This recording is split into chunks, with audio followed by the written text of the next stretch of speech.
और आने वाले दिनों में अपने सभी नगर निकाय जो हम लोगों ने सामुदायिक भवन की बात की थी कि शहर में जो गरीब आदमी है उनको शादी विवाह अन्य कार्यक्रम करने के लिए जगह भारी भरकम पैसा खर्च करने के बाद विवाह भवन मिलता है, तो सरकार ने निर्णय लिया कि हम सभी नगर इकाई में सामाजिक कार्यक्रम को आयोजित करने के लिए एक सम्राट अशोक कन्वेंशन हॉल बनाएंगे।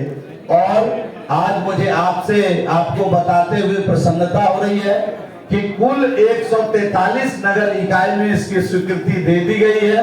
100 नगर इकाई में इसको हम आज बना रहे हैं और 43 नगर इकाई में बना चुके हैं। 143 में 43 का निर्माण हमने कर दिया है और 100 हमारा निर्माणाधीन है। जो बचा हुआ जगह होगा उसको भी तेजी के साथ हम पूरा करेंगे।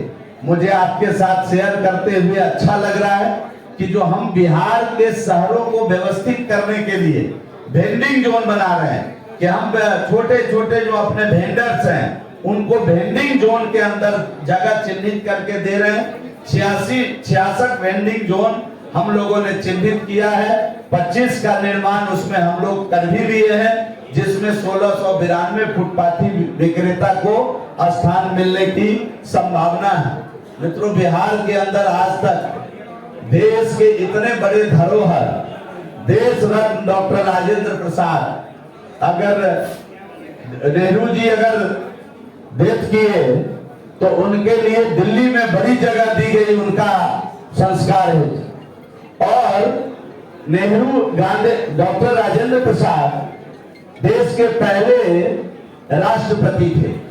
और आपको मालूम शायद बहुत कम लोगों को होगा कि 1 साल पहले अंतरिम सरकार बन गई थी। उस अंतरिम सरकार में राजेंद्र बाबू कृषि मंत्री के तौर पर भी काम किए थे। बाद में जब राष्ट्रपति चुन लिए गए तो पीछे से वास्ता उनका खत्म हो गया। ऐसे धरोहर दुनिया के सबसे इंटेलिजेंट आदमी उस समय के इतने ऐसे बिहार के धरोहर, और उनको बिहार में कहीं उनके नाम पर उनका जो स्मारक था जीर्ण शीर्ण हालत में बांस घाट में पड़ा हुआ था।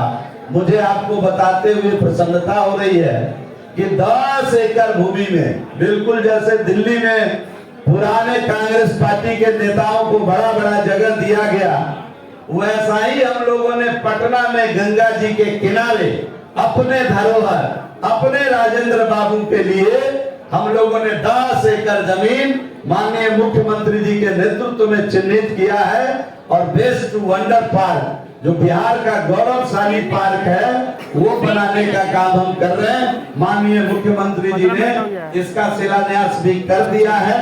अगले मार्च तक इसको बना करके हर हालत में पटना वासी को समर्पित करेंगे। या भी जो अपना मेरीन ड्राइव है उससे सटा हुआ होगा और एक दर्शनीय पर्यटन स्थल के रूप में इसको खड़ा करेंगे। इस प्रकार का काम विभाग कर रहा है। और इतना ही पे हम लोग नहीं रुके हैं। लोक नारायण जयप्रकाश सब लोग जेपी की चर्चा करते हैं, लेकिन मुझे बताते हुए प्रसन्नता हो रही है कि हमारे विभाग ने निर्णय लिया है कि सिमिलरली उसी तरीके से जैसे राजेंद्र बाबू का पार्क हम डेवलप कर रहे हैं, वैसे ही लोकनायक जयप्रकाश नारायण जी का समाधि स्थल का निर्माण कार्य 12 करोड़ की लागत से हम लोग कराएंगे। पार्क के शक्ल में उसको भी हम लोग डेवलप करने वाले हैं। मित्रों, मैं अपने माननीय मुख्यमंत्री जी को धन्यवाद करना चाहता हूं कि नारी सशक्तिकरण के तहत एक जमाना वो था कि 2005 के पहले घर के बाहर शाम होने के बाद महिलाएं नहीं निकलती थी। एक जमाना ये है कि रात को महिला पुलिस बल के तौर पर, पुलिस बल के रूप में पूरे समाज और सोसाइटी की रक्षा रात को खड़े होकर चौराहे पे कर रही है। ये बदला हुआ जमाना, ये नीतीश कुमार जी का बिहार है। और जिस प्रकार से नारी सशक्तिकरण उन्होंने किया, पुलिस में महिलाओं के लिए 35% आरक्षण, अन्य सरकारी नौकरी में आरक्षण और पंचायती निकाय में चुनाव में 50% का रिजर्वेशन, जिस प्रकार महिला सशक्तिकरण उन्होंने किया महिला को स्वावलंबी बनाने की दिशा में माननीय मुख्यमंत्री जी ने मुख्यमंत्री महिला रोजगार योजना को की शुरुआत की है। और मुझे बताते हुए प्रसन्नता हो रही है कि इस योजना के तहत नगर के महिलाओं से 5,26,323 आवेदन ऑनलाइन हमें प्राप्त हुआ है। ये अपने आप में खुशी की बात है। मुझे बताते हुए अच्छा लग रहा है कि जरा आप इस डेटा को नोट करिएगा कि मुख्यमंत्री समग्र शहरी योजना के तहत 24-25 में मेरे विभाग के सभी अधिकारी बैठे हुए हैं।